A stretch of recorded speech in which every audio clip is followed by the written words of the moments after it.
नमस्कार फ्रेंड्स। बहुत ज़रूरी विषय है। आज पूरा दिन चर्चा और आशंका और ढेर सारे सवालों जवाबों के भंवर में आपका मन डुलता रहा होगा पूरा दिन कि यूपीपीसीएस 2024 फिर से टलेगा या नहीं। और सच कहूँ तो देर दोपहर तक मुझे इसका अंदाज़ा भी नहीं था। जब टेलीग्राम चैनल मतलब टेलीग्राम खोला तो कई बच्चों के मैसेजेस देखे। फिर लगा कि अगर मुझे इतने मैसेज आ रहे हैं तो सामान्य सी बात है कि औरों के दिमाग में भी ये चल रहा होगा। मैंने अपने स्तर पर पता करने की कोशिश की, लेकिन कुछ कंक्रीट नहीं मिला। मुझे लगा कम से कम 5 मिनट आपसे बात कर लेंगे तो इस बारे में शायद टलने और ना टलने दोनों स्थितियों में आपका फायदा ही होगा। पहला, ये जो टल गया तो उससे पहले बात कर लेते हैं कि अभी फिलहाल क्या करना चाहिए। दोनों स्थिति में आपको मैं ऐतरेय ब्राह्मण जो ग्रंथ है उसमें एक श्लोक है, एक अंश है जो मेरे व्हाट्सएप और टेलीग्राम का काफ़ी समय से बायो भी है। चरैवेति चरैवेति आसीनस्य भगास्ते तिष्ठता ऊर्ध्वा तिष्ठति निपद मानस्य सेते चरता भगा चराति।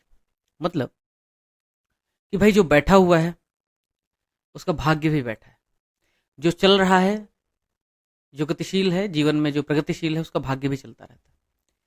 यानी चरैवेति चरैवेति मंत्र जो है वह है चरैवेति चरैवेति का, यानी चलते रहिए चलते रहिए।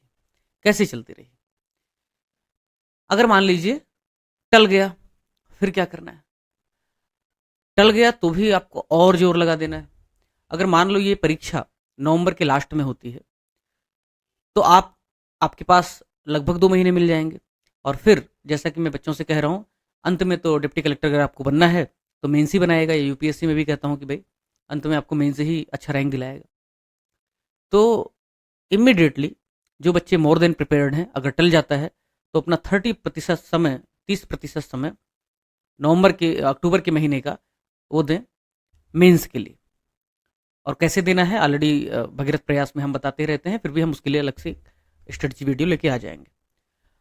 और नवंबर में सिर्फ प्रीलिम पढ़ लें। जो बच्चे कभी प्रीलिम नहीं पास कर सके हैं, मार्जिन पे हैं, वो 20% समय दे दें। अरे भाई 8 घंटे तो पढ़ते ही होगे ना, 7 घंटे आप पढ़ो, प्रीलिम 1 घंटे ही तो देना है। बाकी लोग वीकेंड में 4-4 घंटे मेंस पढ़ लें और बाकी समय प्रीलिम पढ़ते रहें। अगर नहीं टला तो क्या? फिर क्या?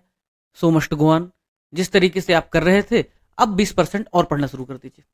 क्यों? क्योंकि मानसिक स्तर पर, मनोवैज्ञानिक स्तर पर एक कमजोरी साबित हुई है कि भाई आप एक तनाव में है, दुविधा में है कि टलेगा या नहीं टलेगा। डबल हार्टेड अगर कोई होता है तो उसके परफॉर्मेंस, उसकी एफिशिएंसी पे नकारात्मक असर पड़ता है। मैं कहूँगा कि बच्चन जो कहते हैं कि अलग अलग पथ बतलाते सब, पर मैं ये बतलाता हूँ, राह पकड़ तू एक चला चल, पा जाएगा मधुशाला। मन में किसी भी प्रकार की आशंका रखिए ही मत। अपनी नावें जला लीजिए। नावें जला लीजिए मतलब नहीं होना है इस बात की संभावना खत्म कर दीजिए।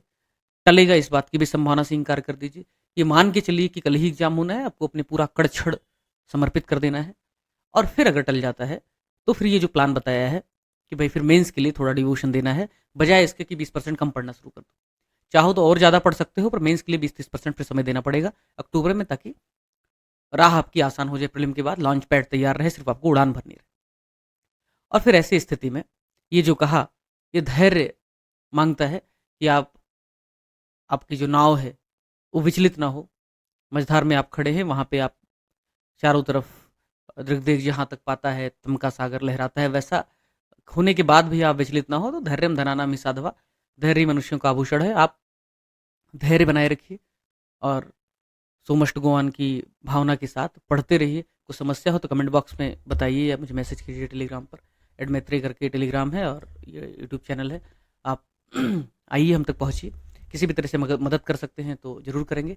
और एक बार ये जो धुंध है अफवाह का या बदलाव का वो छट जाए तो फिर हम आपके लिए और ज़्यादा सार्थकता से काम करेंगे। लेकिन तब तक के लिए बाय मीन टाइम चरे वेती के मंत्र का जाप करते रहिए। बस इतना ही कहना है।